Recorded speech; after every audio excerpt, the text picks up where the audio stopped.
Et on continue avec Laurent, notre phase d'exploration de la communication digitale. Donc ça, c'est quand j'étais petit, comme une bonne partie des gens qui sont dans cette salle.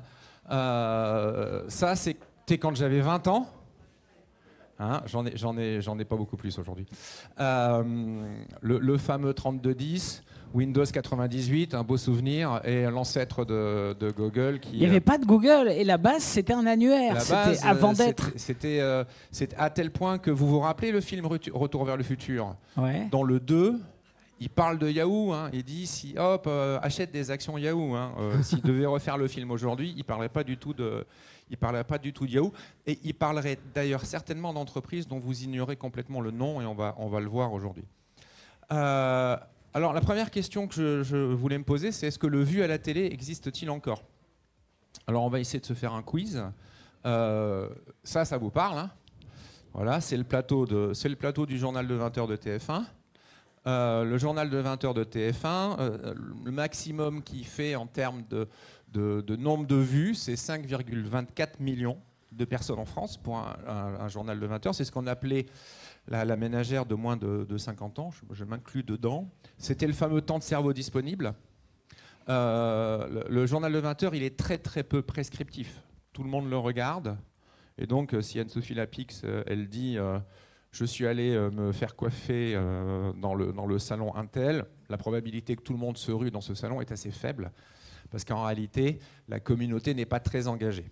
Puis je vous ai mis les statistiques des talk-shows, et vous voyez que finalement, c'est à vous, c'est à peine 664 000 personnes. Là, on va voir les gros chiffres, et puis après, on reviendra à quelque chose d'un peu plus proche. Hein. Celui-là, vous le connaissez. Il titre à 800 000 exemplaires, à peu près. Voilà. Quand vous regardez les tranches d'âge concernées, c'est-à-dire les lecteurs de Ouest France, bah c'est 35-60 ans, et puis c'est a priori beaucoup plus les 50 ans et plus. Aujourd'hui, c'est plutôt le vu sur Instagram qui fonctionne. Alors on va faire un quiz. Qui connaît ce monsieur? Levez la main. Non? Vous le connaissez pas? Alors, il s'appelle Thibaut Inchep.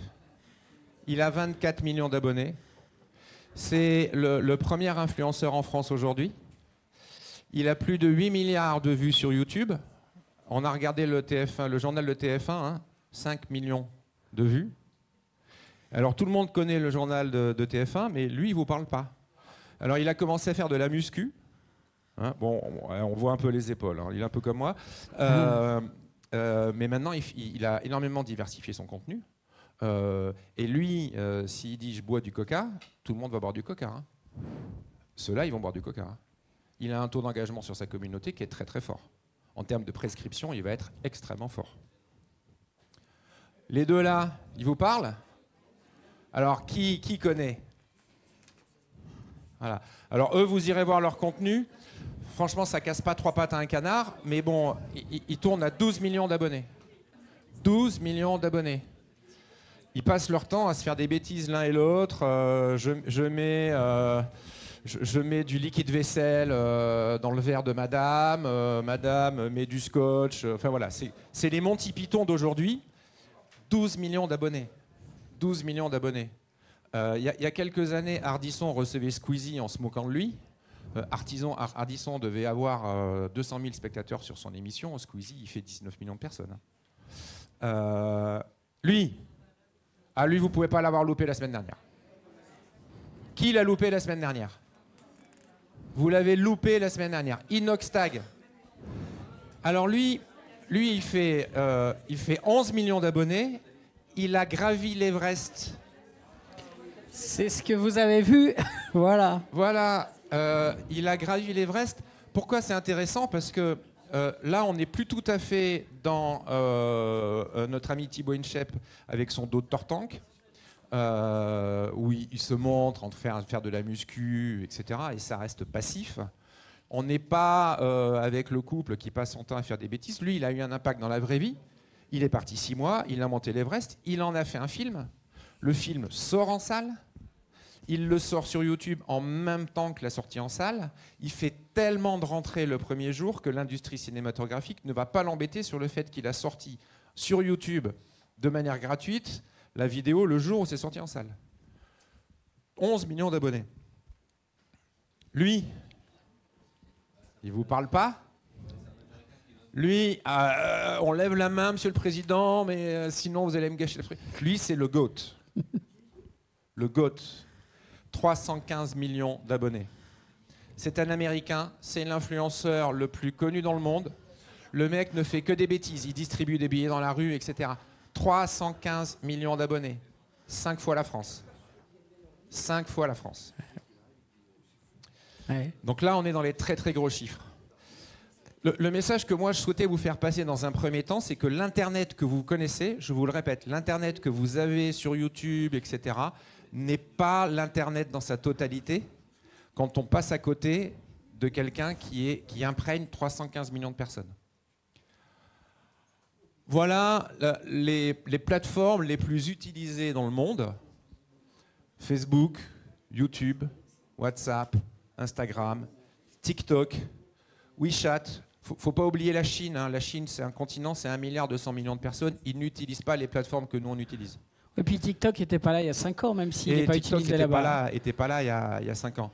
Snapchat, alors Snapchat, c'est beaucoup utilisé pour les voleurs. Si vous voulez qu'on parle de la fraude au CPF, on pourra en parler. Mais c'est beaucoup là-dessus que ça se passe. Ça peut être sérieux, les réseaux sociaux. Ça peut être très sérieux parce que le même, lui, il s'appelle Hugo Décrypte. Il fait 4 millions d'abonnés. Aujourd'hui, il a sa carte de presse. Alors, il a commencé comme Thibaut Inchep. Hein. Il a commencé à faire des petits reportages, etc. Mais là, quand il interviewe le président de la République, non seulement il l'interviewe sérieusement, mais le président de la République fait des annonces devant Hugo Décrypte qu'il n'a pas fait aux 20h de TF1. Hugo Décrypte a été un des premiers à recevoir les candidats aux élections européennes. Et là, on est sur un influenceur, mais qui depuis a sa carte de presse et qui fait des choses tout à fait sérieusement. Un jour, il y a un joueur qui a appelé 2 de ses amis pour faire un week-end dans un garage où ils ont dit on va faire des levées de fonds pour des associations. Ils ont commencé, en 2017, ils étaient 3. En 2 jours, ils ont levé 415 000 €. Aujourd'hui, ils sont une trentaine de streamers. Cette année, ils ont levé 10 millions d'euros en 48 heures à 30. Ils n'ont pas bénéficié de la publicité du Téléthon, de l'ensemble des associations, etc. Je vous ai mis en bas à droite ce que le Téléthon récolte par an. Donc le Téléthon, avec la surface médiatique qu'ils ont, 92 millions d'euros de fonds collectés. Et là, on est sur des promesses de dons. Hein. Après, ils passent 6 mois à aller les chercher. Hein. Les 10 millions là, c'est sur PayPal. Le dimanche soir, quand ils clôturent, le lundi matin, le compte est crédité de 10 millions d'euros. Bon, maintenant qu'on a fait le grand tour, et que vous êtes en train de vous dire c'est sympa ce qu'il raconte, mais je ne vois pas tout à fait le lien avec 360 degrés pour la formation des artisans, je vais proposer qu'on revienne à des choses beaucoup plus près de nous, parce qu'évidemment, ça n'a aucun intérêt pour vous de payer 200 000, 300 000, 600 000, voire 1 million d'euros Thibaut Inchep pour qu'il fasse 180 caractères sur X, puisque c'est à peu près ça les prix. Mais par contre, nous, on va aller chercher dans le monde de l'artisanat à créer des nano-communautés, des communautés beaucoup plus petites et des communautés qui vont favoriser la prescription et l'engagement. La prescription et l'engagement, c'est quoi? L'engagement, c'est que votre communauté, elle est vivante. Ce ne sont pas des abonnés fantômes. Donc, ce sont des gens qui vont régulièrement venir vous lire. Et la capacité de prescription, c'est que quand vous allez leur dire moi, je m'intéresse à un produit, ils vont avoir tendance à l'acheter. Le nano-influenceur, lui, c'est pas son métier. C'est une tâche accessoire. C'est l'équivalent de la conversation entre amis au moment où on ferme le café. Quelques exemples de nano-influenceurs, je vous en ai mis quelques-uns.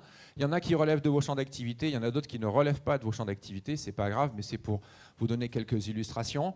On a une céramiste, Chouette Céram, 75 000 abonnés sur Instagram. J'en ai plein. Hein. Roudik, qui est électricien, 102 000 abonnés. On a Arthur et Richard, ce sont des chocolatiers, 118 000 abonnés. Et alors, ce que mettent dans les vidéos, ce que mettent en scène ces gens-là, c'est du geste, c'est du métier. C'est vos métiers. Il n'y a pas mieux que vos métiers pour être nano-influenceur.